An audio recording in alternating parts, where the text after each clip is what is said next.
Vice chancellor നിയമനത്തിലടക്കം വിവാദ മാർഗനിർദ്ദേശങ്ങളുള്ള UGC കരട് മാർഗരേഖ തള്ളിക്കളയണമെന്ന് 7 സംസ്ഥാനങ്ങൾ. ബംഗളൂരുവിൽ ചേർന്ന ഉന്നത വിദ്യാഭ്യാസ മന്ത്രിമാരുടെ കോൺക്ലേവ് കരട് മാർഗരേഖയ്ക്ക് എതിരെയാണ് പ്രമേയം പാസാക്കിയത്.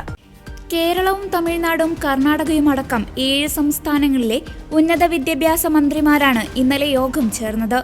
അക്കാദമിക് വിദഗ്ധർ അല്ലാത്തവർക്കും VC-മാരാകാമെന്ന ചട്ടം എടുത്തു കളയണമെന്ന് സംസ്ഥാനങ്ങൾ ആവശ്യപ്പെട്ടു. യോഗ്യത, നിയമന കാലയളവ് എന്നിവയ്ക്ക് കൃത്യം മാനദണ്ഡങ്ങൾ വേണം.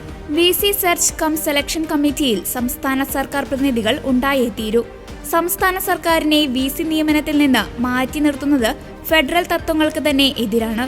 പുതിയ UGC നയത്തിന്റെ കരട് മാർഗരേഖ സ്വകാര്യ സ്ഥാപനങ്ങളെ മാത്രം സഹായിക്കുന്നതാണ്.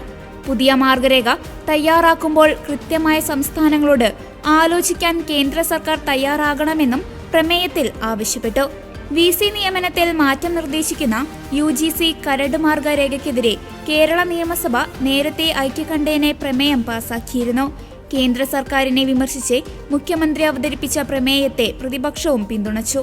സർവകലാശാലകളിൽ സ്വകാര്യവൽക്കരണത്തിനും വർഗീയ ആശയങ്ങളുടെ പ്രചരണത്തിനും വേണ്ടിയാണ് മാർഗരേഖയെന്നാണ് പ്രമേയത്തിലെ വിമർശനം. സർവകലാശാലകളിൽ സംസ്ഥാനങ്ങൾക്ക് അധികാരം നൽകുന്ന ഭരണഘടനാ വ്യവസ്ഥയെ പോലും കാറ്റിൽ പറത്തിയാണ് മാർഗരേഖയെന്നും കുറ്റപ്പെടുത്തി. സ്വകാര്യ മേഖലയിലെ വ്യക്തികളെയും VC-മാരാക്കാൻ സഹായിക്കുന്നതാണ് പുതിയ നിർദ്ദേശമെന്നും പ്രമേയം വിമർശിച്ചു. പ്രമേയം പാസാക്കണമെന്നാവശ്യപ്പെട്ട് പ്രതിപക്ഷ നേതാവ് മുഖ്യമന്ത്രിക്ക് നേരത്തെ കത്ത് നൽകിയിരുന്നു.